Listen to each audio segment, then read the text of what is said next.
My name is Marcy Cole. I'm a licensed clinical social worker. I've been a psychotherapist for about 20 years. I've also nourished and nurtured and founded a women's group called First Tuesday. And I have a beautiful, wonderful husband. I have 2 stepchildren.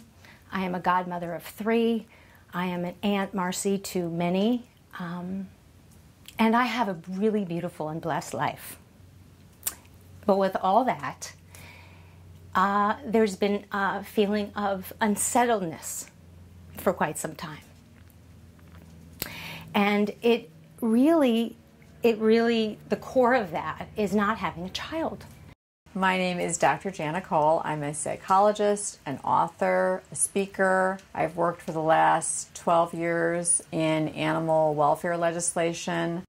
The only thing that's missing in my life, and it's a big void, is that I don't have children. And as a little girl, I just always imagined that I would have Mr. Right and 2.5 kids and a white picket fence. But, you know, as the old saying goes, people make plans and God laughs. I'm Andrea Hertz-Payne, and I'm founder and chairman of the board of AIDS Still Required, which is our nonprofit championing forgotten people and issues. But I always imagined that one day I would have a family sort of similar to my own. And it was always someday, at some point in the distant future. I had a lot of big dreams. You know, as a therapist, I counseled lots of women whose blueprint wasn't happening the way they thought, you know, it was going to in their 30s. And I would say, okay, you're 36, you're getting nervous about not having children. You know what, live your life and tune in at 38. And at 38, tune in at 39. Here I am, 51, and, you know, I've been told by all the doctors, you know, I haven't been able to have kids, and it's just so is not a reality for me. I'm like, I don't even know what 51 is. I mean, I still feel like a teenager. You know, I feel like all the women I know, we have so much energy and vitality, and, you know, I still feel like I have everything in front of me. It's a life cycle experience that I wanted and expected and prayed for and hoped to have. And the fact that I don't have it it's been gut-wrenching. It's been horrible.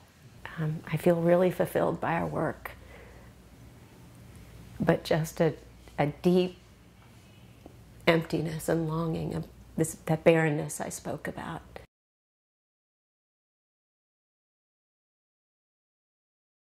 This CMomA vision for all of us is another example of a sandpaper moment in our lives where we thought, really?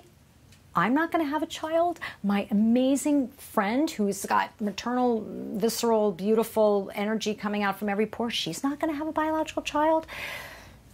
It's felt like sandpaper at times for us. It's hurt. It's been harsh. We want to run away from it. But now we're moving into the zone of acceptance, healing, exhale, and new possibility and opportunity. Or for the topic to be raised and acknowledged, right? It's for all women, whether they want kids or not, to participate. This is the first time that we are actually bringing a group of women together. That really represents to me the expansion of moving this vision from one that is my own to one that with whom it resonates with, so that it becomes our vision. And when we save a child, we save the world. And this movement will touch the lives of so many, and I hope that it starts a momentum and that people are inspired by these stories and that they realize anyone can be a mother at any time in their lives if that's truly their calling. What I love about this project is that it brings together everything that I believe in about the consciousness of motherhood, because motherhood is a consciousness. And it's not about a gender, it's not about the physicality of giving birth to a child, it's about your heart and it's about love. It's such a beautiful vision, and I think it has such power. So here, talking about mamas to the mamas, and just being able to have this open conversation and to have the pain out and the hope out and this conversation, I just feel so filled up. I just felt such a sense of possibility, that there were other women like me and that we could sort of come out into the open and in the talking about it and in the expression of it start to heal, and also find ways that we could actually heal inside but be in action, and it may look different for each person. Some women may choose to adopt, some women may choose to foster, some women may create an organization, being part of the organization, and help other women do that. It's called the CMomA journey. The whole idea here is to bring women who desire to have a child, to bring women without children together with children without mothers. And the reason why we call ourselves childless mothers is because there is the mother in all of us, and our capacity to attune and intuit and nurture and love and hold a space. Not only just for, you know, our biological children, but the biological children of the world and the planet. So in this second part of this movement, there's a journey, and we will have groups of women called, and we're going to be called mom pods, and there's going to be a mom pod every year that goes out, and we will need plenty of logistics and research about where to go, but we're looking for the children that have the least amount of resources and have that gleam in their eye. You know, so many children are just left on their doorstep. One of the hospital wings had a place that was specifically for abandoned babies and children. And this was our experience in Haiti. And I know that it's endemic in many parts of the world. Part of my vision and hope and passion for CMomA is that we can do something about that.